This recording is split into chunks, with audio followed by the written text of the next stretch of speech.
নামিয়ে এনেছিল, তখন দুঃখ হয় এই সন্তানকে কি আমরা পৃথিবীর বুকে এনেছিলাম। কিন্তু সভ্যতার ইতিহাস জানে কিছু যেমন সুসন্তান হয় আবার কুসন্তানও হয়। কিন্তু রাজ্য সরকারের পুলিশ, কলকাতা পুলিশ এবং জিআরপিএফ এরা অন্তত আর যাই হোক আশা দিদিদের সঙ্গে যে ব্যবহার করেছে, খোদা তাল্লাহ আছেন কিনা জানি না, ভগবান আছেন কিনা জানি না, ইতিহাস এদের সঙ্গে ক্ষমা করবে না। ইতিহাসের কাছে একদিন এদের কৈফিয়ত দিতেই হবে। ক্ষুদিরামকে ফাঁসিতে ঝুলিয়েছিল যারা, বিনয় বাদল দীনেশকে গুলি করে মেরেছিল যারা, আর এই আশা দিদিদের যেভাবে টেনে হিঁচড়ে নামিয়ে এনেছে যারা, তাদের মধ্যে কোনো পার্থক্য নেই।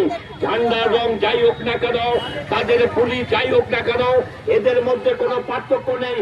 এরা গরিব মানুষকে ঠকাতে চায়, গরিব মানুষের অধিকারকে কেড়ে নিতে চায়। আপনারা সেই লড়াই করেছেন। আপনাদের দাবি ৫,০০০ টাকায় আজকে কারো পেট চলে, চন্দ্রিমা ভট্টাচার্যের হয়তো চলে, দুভাবে চলতে পারে। হয় তিনি রাতে চুরি করেন, অথবা অন্য পথে তার উপার্জন আছে, অথবা তিনি ১ নম্বর মিথ্যেবাদী। তিনি বলেছেন তিনি নাকি অনেক টাকা দিচ্ছেন আপনাদের। আমি প্রশ্ন করতে চাই, সেটা কি ওনার বাবার টাকা নাকি এদেশের টাকা?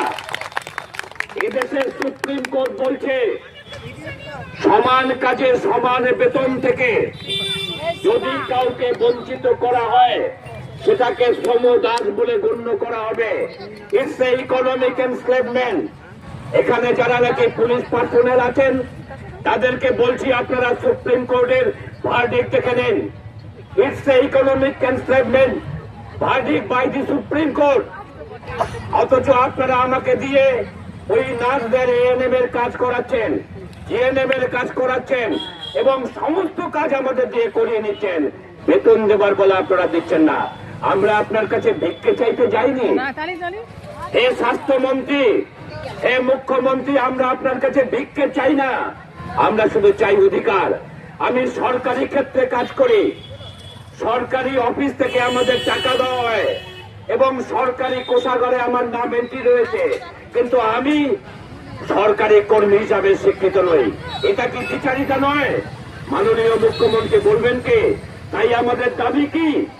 আমাদের দাবি হলো একটাই দাবি, আমরা সরকারি কর্মচারীর স্বীকৃতি চাই। আমরা আপনার বাড়ির কাজের মহিলা নই, আপনার ঘরের লোক নই, আমরা চাই সরকারি কর্মীর স্বীকৃতি এবং আমাদের